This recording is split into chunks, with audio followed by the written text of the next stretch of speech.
Berkaitan dengan Rois ini ada sejarahnya Pak Haji Komar. Jadi dalam catatan sejarah ada satu Rois yang tidak disukai oleh Gus Dur, dibenci oleh Gus Dur. Tahu apa tidak ini Pak Haji Komar siapa Roisnya? Ada Rois yang tidak disukai Gus Dur dalam sejarah, yaitu Amin Rois. Jadi satu-satunya Rois yang tidak disukai Gus Dur itu Amin Rois ya. Kalau yang Rois sekarang Sembung insya Allah disukai Gus Dur.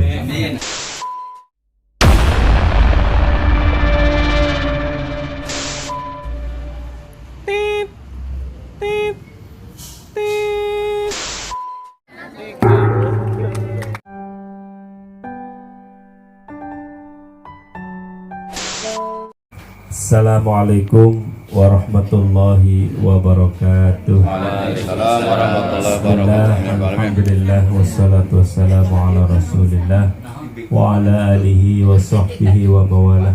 La hawla wa la quwwata illa billah. A'udzu billahi minasyaitonir rajim. Bismillahirrahmanirrahim. Idza jaa nasrullahi wal fath wa ra'aitan nasa yadkhuluna fi dinillahi afwaja fasabbih bihamdi rabbika wastaghfir innahu kana tawwaba. Shadaqallahu azim. Al-mukarramun, para kiai, para alim, para ustadz, wabil khusus yang saya hormati Rois Syuriah MBC Karangsembung. Berkaitan dengan Rois ini ada sejarahnya Pak Haji Komar. Jadi dalam catatan sejarah ada satu Rois yang tidak disukai oleh Gus Dur, dibenci oleh Gus Dur. Tahu apa tidak ini Pak Haji Komar siapa Roisnya? Ada Rois yang tidak disukai Gus Dur dalam sejarah, yaitu Amin Rois. Jadi satu-satunya Rois yang tidak disukai Gus Dur itu Amin Rois ya. Kalau yang Rois sekarang Sembung insya Allah disukai Gus Dur. Ini kalau tebakan nggak ada yang bisa. Ini saya padahal udah nyiapkan satu buku sini. Yang saya hormati Ketua Tanfidiyah BC Karangsembung. Saya Haji Munawir saja yang tahu sejarah, saya juga tahu sejarah. Yang saya hormati Ketua CKH Kecamatan Karangsembung, ini juga ada sejarahnya. Cuman katanya tadi kultum, saya pikir nggak cukup nanti kalau saya beberkan semua sejarahnya.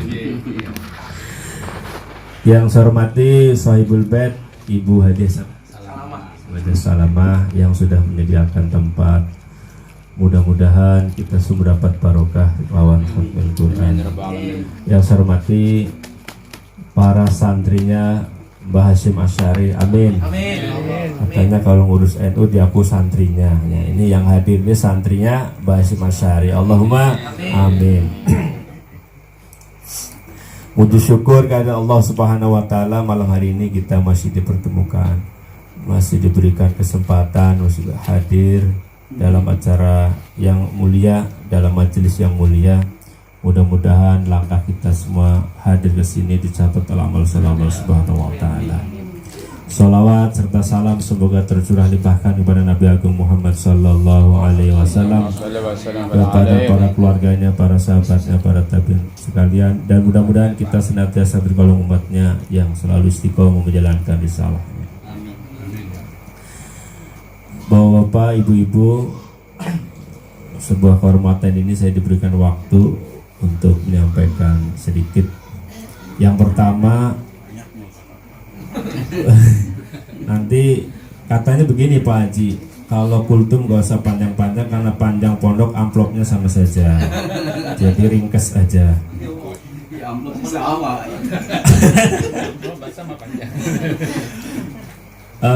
Saya sebagai murid baru, saya sebetulnya kaget yang diberi waktu. Cuman ada beberapa hal. Yang pertama berkaitan rangkaian acara Khatmul Quran yang tadi saya ikuti. Saya kalau boleh menambahkan ini berkaitan dengan sanad Khatmul Quran, mudah-mudahan bisa dilaksanakan untuk selanjutnya. Jadi setelah selesai tadi ayat terakhir surat Al-Baqarah, dilanjut dengan doa khatmil Quran. Ini kalau sanad yang saya terima ini dari buntut pesantren ini ditambah sholawat 100 kali. Sholawatnya apa? Sholat Jibril juga nggak apa-apa yang ringkas. Sallallahu ala Muhammad 100 kali. Kemudian mangga silahkan doa masing-masing, doa pribadi. Nah, itu karena orang khatam Quran itu memiliki beberapa hak. Hak yang pertama adalah doanya dijabah oleh Allah Subhanahu wa taala. Yang kedua, haknya ini adalah diamini oleh 4.000 malaikat. Jadi kalau aminnya kayak saya tadi rada ngantuk-ngantuk, saya sudah pede karena saya sudah diamini oleh 4.000 malaikat. Jadi saya nggak harus panik amin karena sudah yakin saya ini bakal diamini oleh. Nah, ini punya hak ini orang yang baca khatmil Quran ini. Kemudian hak yang selanjutnya adalah orang yang baca khatmil Quran ini akan mendapatkan rahmatnya Allah Subhanahu wa taala. Maka dalam kesempatan yang baik, kita mungkin yang hadir ini masing-masing punya hajat. Nah, ini bisa disampaikan setelah membaca sholawat yang 100 tadi. Ini saya ijazahkan kepada ketua, ini mudah-mudahan bisa dilanjutkan ke Nah, ini insya Allah sanadnya mursal sampai Rasulullah SAW. Itu yang pertama berkaitan dengan rangkaian khatmil Quran. Yang kedua, saya ingin berbagi cerita berkaitan dengan ayat tadi An-Nasr, surat An-Nasr atau surat Hidayah. Ini adalah pengalaman spiritual saya belum lama ini. Saya bermimpi sampai 2 kali berjumpa dengan salah satu guru saya, almarhum Kiai Haji Fuad Hasim, budak pesantren, membacakan surat An-Nasr dari awal sampai akhir dalam satu tarikan nafas. Karena memang suaranya bagus sekali, saya nggak bisa meniru gitu. Sampai dalam mimpi saya itu refleks, Masya Allah bagus pisan. Dan itu sampai 2 kali. Tetapi saya sendiri tidak bisa mentakwilkan apa maksud dari surat An-Nasr ini kan. Karena saya nggak bisa mentakwil, akhirnya saya mencari rujukan apa maksud dari semua ini.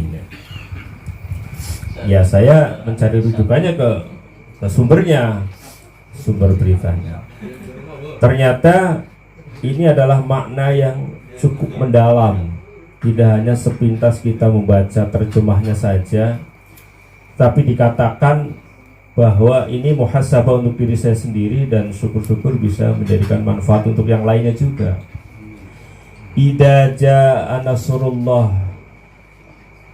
lamun bahasa Jawa sitat kalian itu maka apa nasrullah itu Gusti Allah. Ketika sudah datang pertolongan Allah, maka wal fathu, maka akan mendapatkan kemenangan. Apa pelajaran yang kita dapatkan dari ayat pertama ini? Bahwa semua kemenangan itu datangnya atas pertolongan Allah. Atau bisa dibalik, tidak akan ada kemenangan apapun tanpa pertolongan Allah.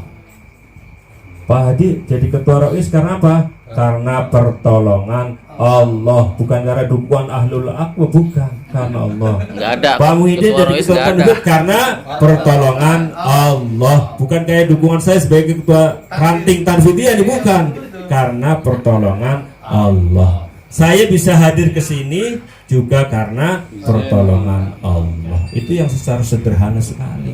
Saya bisa bernafas juga karena pertolongan Allah. Semua perjuangan kita adalah berkat pertolongan Allah.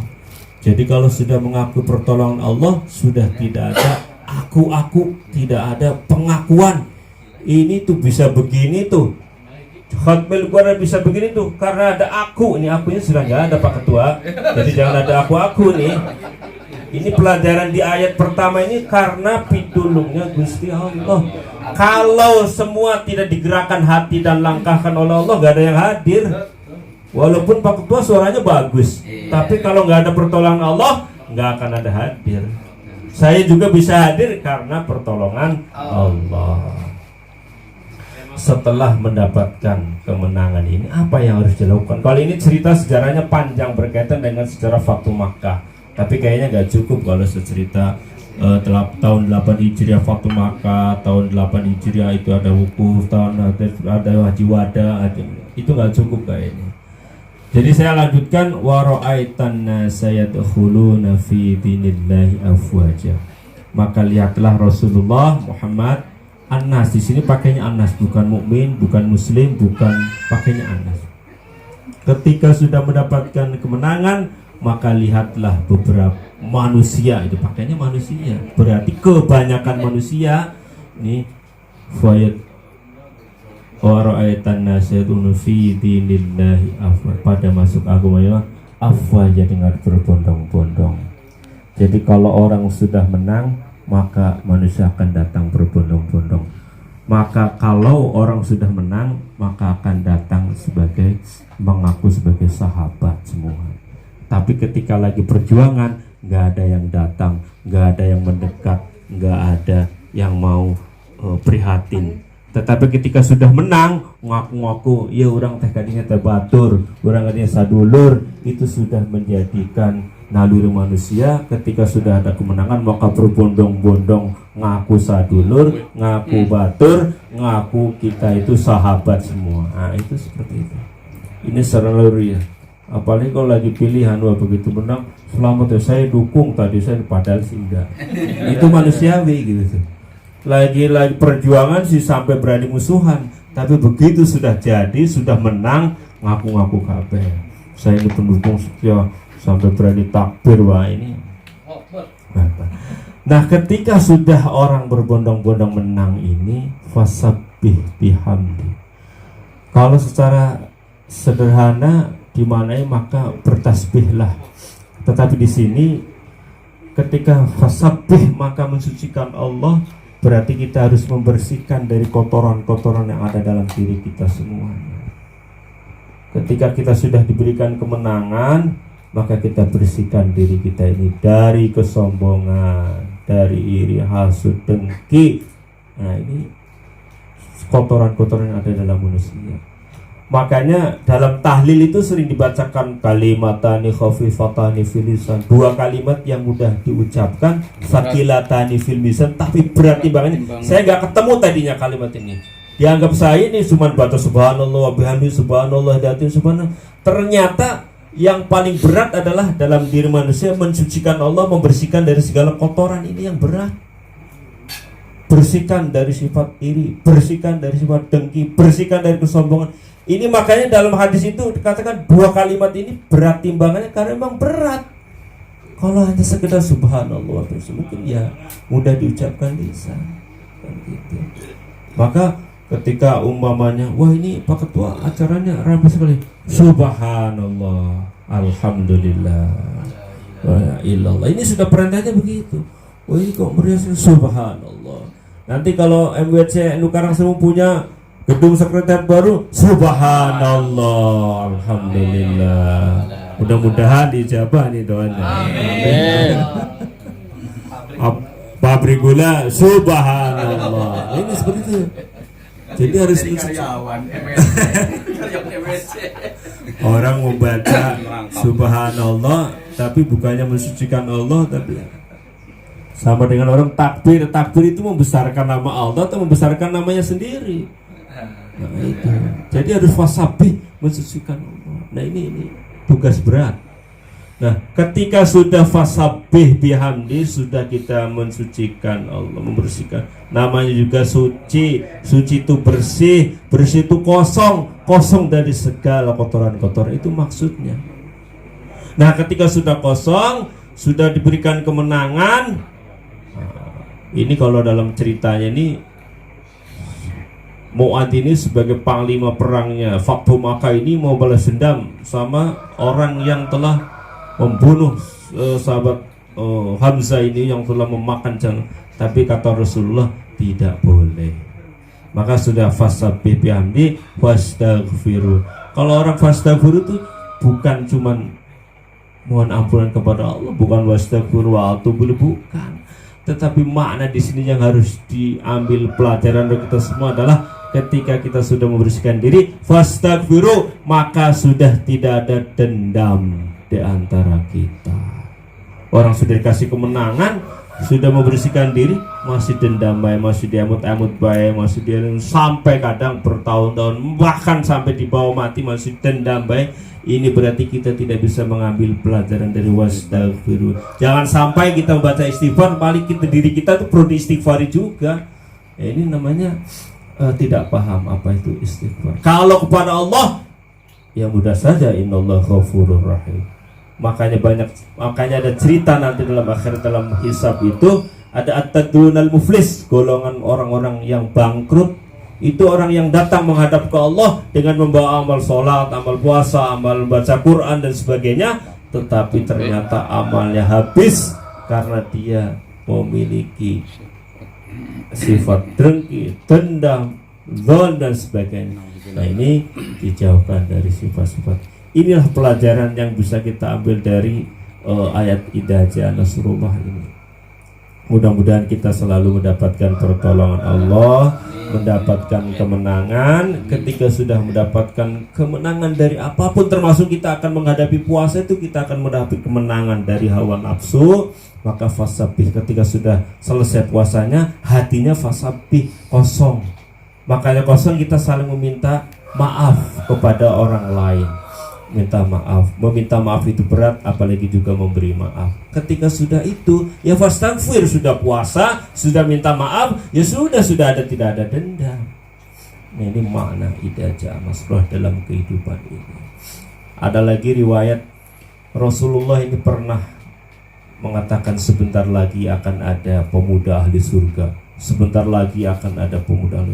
Para sahabat bingung, siapa gerangan ini yang disebutkan oleh Rasulullah. Ternyata seorang pemuda Ansor yang terlihat biasa ini, tapi disebutkan ahli surga. Salah satu seorang sahabat yang pernah Abdullah bin Amr bin As penasaran kepada pemuda ini, punya amalan apa ini gerangan pemuda ini. Nah, ternyata bukan Ansor Banser yang ada tulisannya saja, ini masih belum diuji ini. Berupanya sih. Karena saya sendiri belum punya jaket yang Ansor. Jadi saya nggak mau nyebut Ansor itu. Kode. Abdullah bin Amr bin As ini rupanya penasaran dan izin mengikuti seorang pemuda ini, walaupun awalnya niatnya tidak terbuka. Saya izin untuk menginap karena saya lagi ada masalah. Ternyata diizinkan. Dilihatnya malam hari tidak sholat tahajud, biasa sholat subuh, kemudian baca Al-Quran, juga baca Al-Quran biasa. Siang hari tidak puasa sunnah, tidak sholat sunnah, sholat duha. Selama 3 hari berulang-ulang, dipikir sahabat Abdullah bin Amr itu tidak ada amalan istimewa pemuda ini. Akhirnya menyampaikan dengan terang-terangan, pemuda, saya datang ke sini sebetulnya penasaran yang disampaikan oleh Rasulullah, punya amalan apa? Ternyata seperhatikan malam biasa, nggak sholat malam, bacaan Qurannya biasa, nggak puasa sunnah, nggak sholat duha. Kayak saya. Nah, ternyata si pemuda itu tersenyum. Betul, saya belum bisa qiyamul lail, tapi saya adalah orang yang tidak pernah dusta kepada yang lain. Saya insya Allah adalah orang yang jujur. Amalannya berat, kata Abdullah bin Amr. Ditanya lagi, betul saya belum bisa sholat sunnah, tapi saya insya Allah tidak ada rasa iri dengki kepada siapapun. Kata sahabat Abdullah, berat lagi nih amalannya. Satu lagi, saya belum bisa puasa sunnah, tetapi saya adalah orang yang insya Allah tidak akan ada rasa dendam dalam hidup saya terhadap yang lain. Masya Allah, ini semua amalan-amalan hati semua. Karena memang perjalanan spiritual, kalau kita membaca menurut Imam Ghazali itu ya sebelum kita akan tajalli harus takhalli dulu, membersihkan diri dari sesuatu yang kotor-kotor ini sebelum kita takhalli, menghiasi diri dari perbuatan-perbuatan yang baik. Kita mau minum kopi, nah sayanya nggak ada kopinya, saya jadi nggak bisa kontrol. Oke, gelas itu sebelum diisi kopi pasti sama tuan rumahnya dicuci dulu. Kayaknya kalau saya disuguhi susu atau kopi gelasnya kotor, saya nggak kolu minumnya. Nah itu juga perjalanan hati spiritual manusia itu, sebelum bicara kebaikan ya kita bersihkan dulu semua saja. Nah ini mudah-mudahan kita setiap hari selalu menyatakan pertolongan Allah, selalu mengosongkan dirinya kita dari hal yang tidak baik. Kita fastaghfiru, tidak hanya mohon ampunan kepada Allah, tapi juga kita lepaskan dendam itu terhadap siapapun. Karena memang kalau di dalam hikam itu dikatakan, siapa sih manusia? Manusia itu mangkanat fahasinuhu fasawiya fakaifa la takunu fahasinu fasawiya. Manusia wong benernya saja dianggap salah, apalagi kok salah ya tambah-tambah dicari kesalahannya. Jadi kalau kita berkaca dari kalimat ini, ya kita berbuat kebaikan pasti ada sisi-sisi kesalahannya. Nah, itu loh, apalagi kita salah ya sudah. Makanya kalau ada orang datang membawa kesalahan itu, wah ya luar biasa sekali, terima kasih, saya sendiri tuh sampai banyak sekali kesalahannya kan. Untuk itu marilah kita bermuhasabah diri dalam tema An-Nasr, ditolongnya Allah. Orang yang selamat itu orang yang selalu mendapatkan pertolongannya Allah. Orang pintar pun kalau nggak didapat pertolongan Allah, maka kepintarannya itu akan mencelakakannya sendiri. Orang kaya kalau nggak dapat pitulungnya Allah, kekayaannya mencelakakan sendiri. Seorang penguasa kalau nggak dapat pitulungnya Allah, ya penguasaannya akan mencelakakan dirinya sendiri. Jadi senantiasa kita selalu minta pertolongan Allah Subhanahu wa Ta'ala. Segitu yang bisa saya sampaikan. Mohon maaf atas segala kekurangan. Billahi taufiq wal hidayah. Assalamualaikum warahmatullahi wabarakatuh. Waalaikumsalam.